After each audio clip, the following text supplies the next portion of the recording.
everyone, it's Rebecca, the Colorful Booknester, down here at Rivercrest Cottage, and I am here to go ahead and recap my January reading. So it was a really great beginning to 2020. I read 5 books, which is really good for me. I'm not somebody who usually reads a whole lot, but 5 books was really, really great. And they were all off my TBR, off my real bookshelves. So, woo! And I didn't buy any. But we'll get over about the reading recap and going to look at my balance sheet after I talk about the books that I have read. So, it was a good reading month as far as numbers, and I spanned the wide gamut from everything from basically a 1-star read-ish to a 5-star. That is just amazing. So I had a little bit of everything. So let's get started with the ones that I started with that, well, we're going to do it in reverse order, basically from the not so favorites to the, oh my gosh, please read this right now favorites. The first book that I wanted to bring up is actually a nonfiction book that I picked up, and it's about the Homesteader's Herbal Companion. It's about growing herbs. If anybody knows, I'm a gardener. And I really had high hopes for this book because it touts itself as the ultimate guide to growing, preserving, and using herbs. So everything you would need to know. It felt like 90%, well no, I'll say 75% of the information in here was kind of, I could Google search it. And it's stuff that I kind of already know. But the part I didn't like, I was hoping it would go more into specifics about each herb, like what it needs to grow, because herbs come from all over the world, many different climates, and they'll have specific needs and preferences. And I was really hoping it would get into that. But most of the growing information is just kind of general standard growing. Make sure your soil's this, get it tested, things like that. But it wasn't so much specific to the actual herbs themselves. So that was a bit of a letdown. There's a few recipes of what to use your herbs in. And as far as preserving, I just felt like it was really kind of glossed over the top. Like I said, there just wasn't enough new information, and the information they had is very much for kind of a beginner gardener, but I don't think you would be successful based on it. I think it needed to be more in depth from that purpose. So this will be being donated, beautiful cover, come the spring or summer, whenever my bookstores open, my library, their used books start up, I'll be donating this one, so I won't be keeping it. So at the most, I give this 2 stars. I mean, there's some information, but yeah, it's just, it wasn't specific enough to the growing and of them for me. I don't know where I'm going to put anything. The next one is going to be a bit of a controversy. It is a BookTube darling. Once again, it is a thriller. And it's a Goodreads darling as well. I really don't know why I can't get along with these things that everybody else seems to love when it comes to thrillers. And that is The Silent Patient. I know, I can almost hear people going, what? And if I leave this up, and if I did its own review like I did The Woman in Cabin Number 10, I'm scared of the hate that I will get for this. But guys, this was not a good thriller for me. Basically, The Silent Patient is a woman who's been accused of murdering her husband by shooting him in the face 5, 6, 8, 14 times, I don't know, with a shotgun, close range, like there'd be anything left. But that's beside the point. She's an artist. She has escaped the gallows. She's escaped going to prison because basically she has become mute, and I'll say selectively mute. She's chosen not to speak to anybody, not even in her defense. And she has been sent to the Grove, which is like a mental hospital of some sort. Now, immediately the author has tried in a contemporary time to give you the feeling of a really creepy old asylum, but yet I think that's what people assume it is, but there's not enough description other than one really great sentence, which was, the paint was crawling off the walls. As if the paint was crawling off the walls, which I think is a great sentence, but it does not make a whole novel. So just to let you know. But otherwise, it doesn't feel creepy. It just feels like it's managed by idiots. It's not updated in any way. Like, such a high profile case. So she is a famous painter, artist, and she murders her gorgeous husband, who's like a Greek god. Oh my gosh, the amount of references to Greek. I get it. Family is Greek, I'm sure, and okay. But it goes on and on. But he's basically a Greek god that she killed. They seemingly were in love, blah, blah, blah, all that stuff. And now, nobody knows why. And she's went silent, and now a psychotherapist has decided he needs to get in there. Now, this woman has been in it. She was never tried. She, was never deemed fit to be able to be tried. She goes into this place. It's a high profile case. She's been there for a while. I can't remember for how long, but for quite a long time. This psychotherapist has been kind of following the story and has decided he really wants to get a job there, and specifically wants to go talk with the silent patient, and he's going to get her to talk. Okay. First of all, my biggest problem with this particular book is that it's not plausible. It's not believable. There are so many big gaps. The biggest thing that got me is, now I'm a therapist, but not a psychotherapist. I'm not a psychologist. I'm not a psychiatrist. I'm a speech language therapist. But the very first thing that I would do is create a case history. I would have files. People don't get sent to mental institutions when they've supposedly killed somebody based on one doctor going, "Ooh, she's not talking anymore, so I guess she is insane." Nobody does that. I mean, you have to go in their background. She should have had a file this thick of her background for this psychotherapist to look at. And you know what? Nada. There's nothing really referencing what they've even tried with her to get her to speak. They've not talked about one therapy. He goes into the therapy room with her, and the protocols are, if they even existed, are thrown out. She's very dangerous. She's tried to kill one of the other hospital goers, patients, I guess, not hospital goers. But she has to have a one-on-one with her at all times. Oh no, this guy just comes in and says, "No, step outside, will ya?" There's no CCTV or whatever at all anywhere in this place. There's no background, so he turns into this super sleuth to have to go find out this background and stuff. The whole time you're learning about his relationship and you're just sitting there for the first 2/3 of the book going, what is going on here? Why doesn't he have this information? Every time I turn around, I was just questioning. There's a psychiatrist on staff that's just drugged her within an inch of her life. He comes in, said, the psychotherapist says, "No, we should stop that." They stop it. She tries to kill him because he's by himself. And the psychiatrist is not giving him any information because they supposedly have issues with one another. They don't like each other. They've worked with one another before. There's all these innuendos that are thrown out. That are just so unprofessional. The guy who heads up the whole thing doesn't appear to have done anything with this patient, and she's a high-profile patient. When they finally give her something to express herself, because guess what? She's an artist. That's at somebody else outside's suggestion. None of the psychotherapists thought about this or attempting it before? Really? Really? She's an artist. Choosing not to speak. They give her some brushes? It just keeps going on the whole time. I'm just yelling at it. One of the things, too, is that she's not necessarily silent the whole time. We do hear her voice in the form of a diary, a journal that she just happens to just give him. She just gives the psychotherapist this journal. It just comes out of nowhere. Now, the very first opening, we're reading it, you and I are, and we're privy, and it's the build-up and kind of, other things that are alluded along the way. But the thing that got me about the journal, and I'm going to have to insert this here to really explain it, but the journal that she's supposed to be writing reads like a novel. So let me go show you.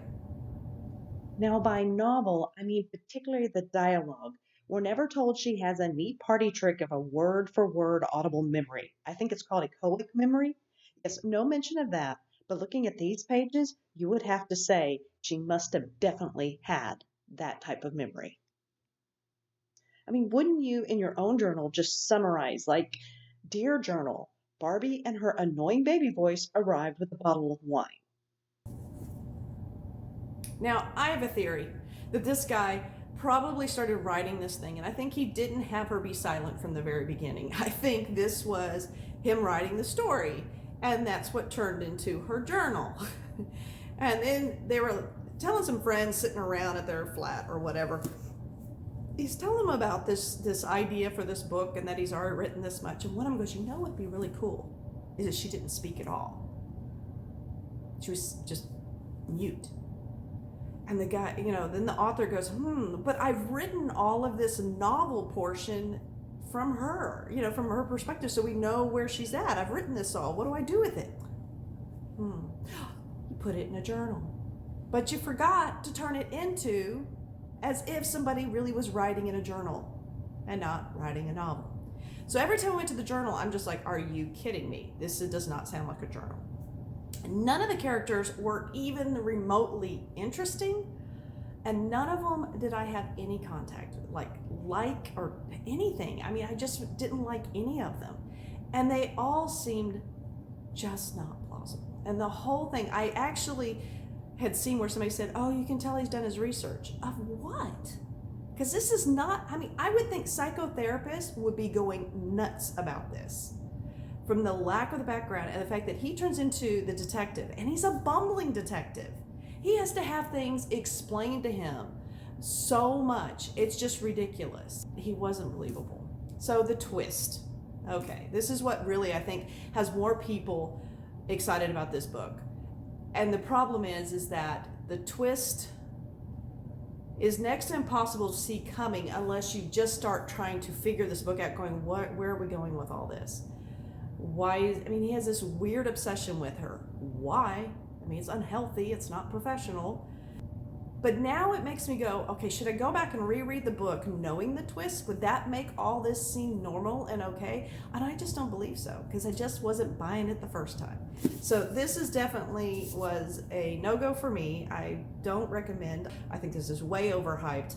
And I think there's a lot of people new to the thriller genre that have picked this up and read it because it's been so hyped, and they think this is a really original story. And what I find is it just does not go well. And I'm sorry, I know that's not everybody's opinion, but it was a meh. So this was a meh for me. Maybe a 2.5, 3 star for the twist. The last third of the book, maybe that is definitely the best part of the book, but no atmosphere, people. Don't tell me this had atmosphere, because it didn't. It just didn't. Okay, so a lot of talk for what didn't work, and on to what did work. I read The Rosie Project, and I really enjoyed this. I had a great time with it. I loved the characters. I loved almost all the characters in it, even the ones that were really kind of annoying and very sophomoric in their behavior. But if you like The Big Bang Theory, if you like Sheldon, it's basically him out trying to find, he's done a wife project, and Rosie is a little bit of an unexpected character that shows up in it. So that's really, but it's funny. The voice in it for this character is fabulous. It's, I did a whole vlog on it. This is what I was reading for a cozy winter night reading thing, and just really loved it. The next one that I read was my first in my new series I'm trying to do, which is reading things that would have been written in 1920, 100 years ago, in the 1920s, was what they were reading in the 1920s, or was written based in that time frame. And this one, of course, ding ding, is both, because it was a contemporary but written in 1920, 1921. It is The Mysterious Affair of Styles. It's the first time that you meet Hercule Poirot. It is the first book Agatha Christi published as well. I think it's 1920 or 1921, depending on if you're in England or if you're in America. I really enjoyed it. You get introduced to him, and He's a bit arrogant. He's a bit proud of himself, definitely. But as you know, we all know, watching the series and stuff, that is who he is. There is a lot of comparisons. I was thinking of Sherlock Holmes and Watson, just because you do have the guy that's writing this is Hastings, is his sidekick, and Hercule's not very nice to him in some cases, the things that he says, but he always says it in such a way that it sounds lovely. And Hastings is not the quickest. No, he's just not the quickest. Which that's why I like Watson better, because I think Watson does have a little bit more together than Hastings. But very indicative of the time, what we think of the time, and how people acted. It is a set at Styles. It's like a manor house, and somebody dies, of course. The funniest thing about this, it cracked me up, is I had read once that one of the kind of cliches about murder mysteries and stuff is that you need to have a dead body by the third chapter. She wrote the book on how these serials, it's quite funny, and boom, third chapter, dead body. So really a good one, enjoyed it. I have read one other Agatha Christie. It was Murder on the Orient Express. I did not like that one very much. When I read it, I was shocked by the ending because it just seemed so implausible, and it seemed ridiculous and lazy. I won't tell you what the ending is, but if you've read it, you know what I mean. As far as what the ending is, you may not agree with me. And I thought, if all of her stories are like that, I am not going to be happy. But this one's good, and it was very easy to read and a lot of fun. And then finally, we're on to the one that melted my heart. I am besotted with this book. I can't think of enough people to recommend it to, and that was The Snowchild. This is a retelling of a Russian fairy tale where a small snow child, like a snowman, but they build a little snow child, and then the child comes alive. You meet this couple. They are in Alaska. Again, it's in the 1920s as well. Feels more like the 1800s as far back, but they're homesteaders there. They've left Pennsylvania because the trauma of they've lost a child. They can't seem to have a child of their own, and they desperately desire one. They're a couple that got together later in life, and now they're out here struggling, and they don't sound like they're going to survive. They're not doing well for their first winter. There's a moment, and it's so beautiful. All the characters that you meet in this book and how they interact is just very, very interesting. There's not a thick plot. There's more of just an experience with these people out here as they move from the winter into the summer, and then ultimately into another winter. And this little magical realism of a child who appears to have come alive once they made a snow child and then put a scarf and some mittens on it. And I have to tell you, there's a little bit of Frosty Snowman came to mind, but this is a beautiful book about that, about this child. And what's interesting and done so well in this book is, though it's talking about this fairy tale, it references that fairy tale in here, but the fairy tale, as with most back then, well, all the time, have so many different possible endings depending on probably where you were at in Russia, who was telling it, because this would have been something passed on verbally.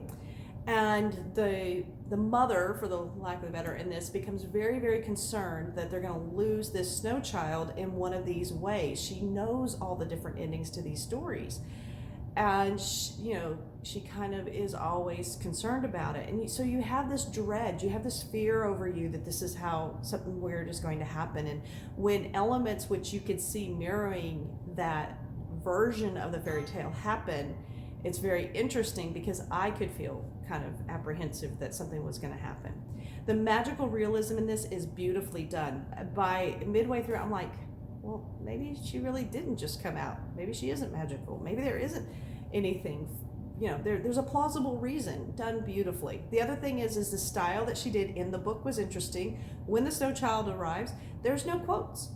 So they're talking, there's a lot of dialogue, but if the snow child is around, and I can't think what her name is right now, probably couldn't pronounce it anyways, when she's around, nobody is talking in quotes. And I didn't notice it for a while, and then I had to go back and go, wait a minute, there's been quotes in this book, and there was. So when she's not there, so even in something that subtle, kind of makes her magical and mystical.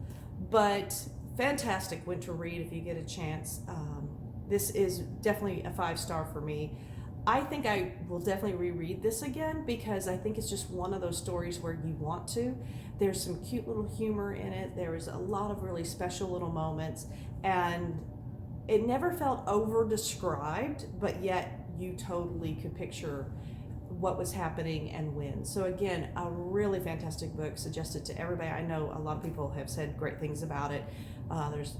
But this was a heck of a way to begin 2020 because this was my first book of January 2020, and I thought, if this is omen to what's to come for the rest of the year, it's going to be a great reading. Or, and this is the other thing I think happened with my not so great experiences, I followed this with this book, and I think that's one reason why this one irritated me even more, because yeah, they shouldn't even be in the same frame together. So if you get a chance, get out there, get Snowchild. I recommend it to everybody. A 60-year-old man gave me this book after reading it and said he thought I would like it.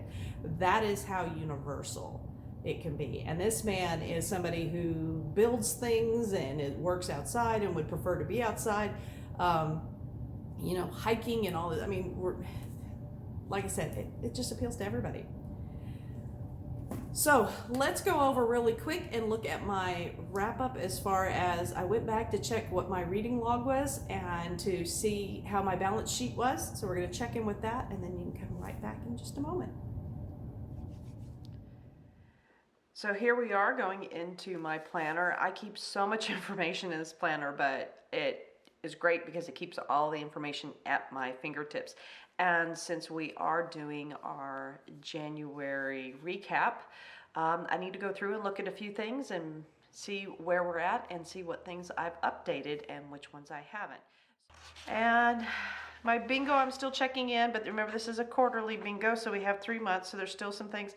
I've not really done a whole lot with it because I'm just letting myself get through some books and read them and then start seeing what I need come about March. And then this page probably looks a little familiar because I just put up my February kind of TBR, which of course is driven by my February tic-tac-toe. So here we're seeing that January I did make a tic-tac-toe. I got 3 in a row, which was great. And I've got February set up. But now the part that I need to do is I need to update my read. So read, DNF, donate versus bought balance sheet. So my reading balance sheet. So I'm going to bring you in.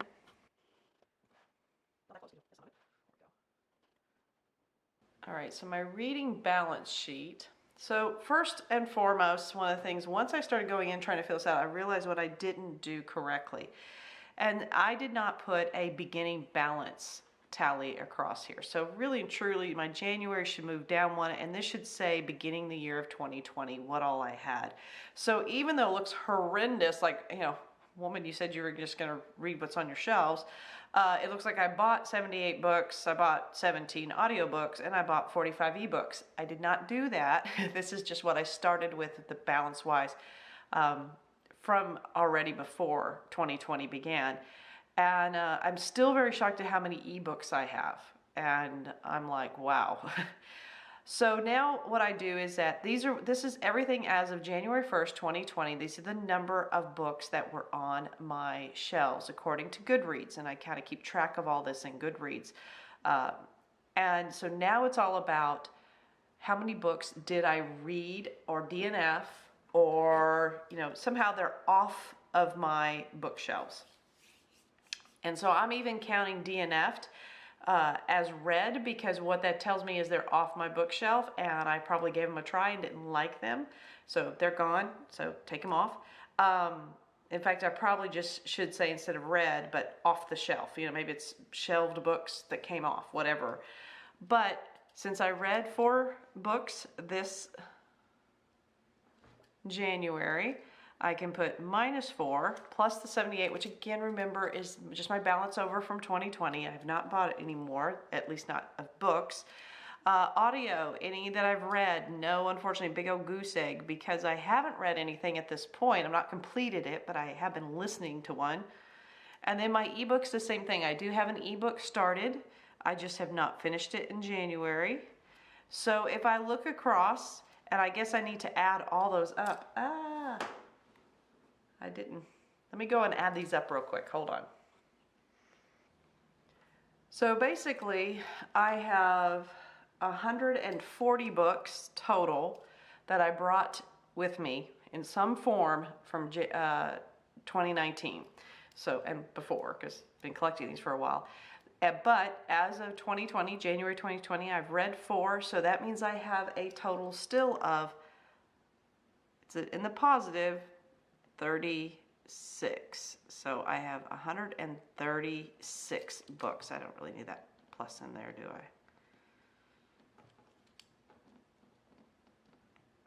I? Okay, so 136 books. So if I think about it, at the end of January, I technically have 136 books that I should be working on trying to get read one way or the other. So I'm very happy with the -4. I'm very happy that these are zeros as far, well, I'm sorry, I'm not happy that these are zeros, but I didn't buy anything this month. I know it looks like I did because of how I had to start this. But next month will be the next time, and that's going to be more realistic because I'm not going to be having, so the 136 will come down, and then we'll see, did I buy any books? Did I read any books? So we'll have to see in February. So this is going to be kind of interesting. I might have to do some tweaks along the way about how I might do this in the future, but I have to tell you, having between the book tic-tac-toe and having this, the reading balance sheet, I think I can stay really focused with the books that I have. I have to be honest, I have been tempted, but not near like I normally would be. And I'm having very good luck with, if I have a book that somebody talks about and I get really excited about, that I put it over and get a sample sent to my Kindle. And then I also am putting it right now on my, in Pinterest, and I'm marking who recommended it and when I put it, on Pinterest as well. So keeping a little bit of idea, because my wish list gets really long and I don't always remember who suggested the books. So right now it's going pretty well. I'm very, very happy. And that is it for our check-in with. All right, so there's my recap for January. I had a great reading month, as you can tell. I'm very happy about being able to take off the books off of my list for my shelves, going in the right direction. Hoping to get those ebooks or that one ebook and that audiobook done here in February. That is definitely a goal, so that I can have those off as well. And first tic-tac-toe in the books, and now working on the second, which I'm a little nervous about because those are some really big chunkers. Have that video for you guys to see. It's already been set up. So if you haven't watched it, go watch my TBR for February, which is my book tic-tac-toe, and the book gods have spoken.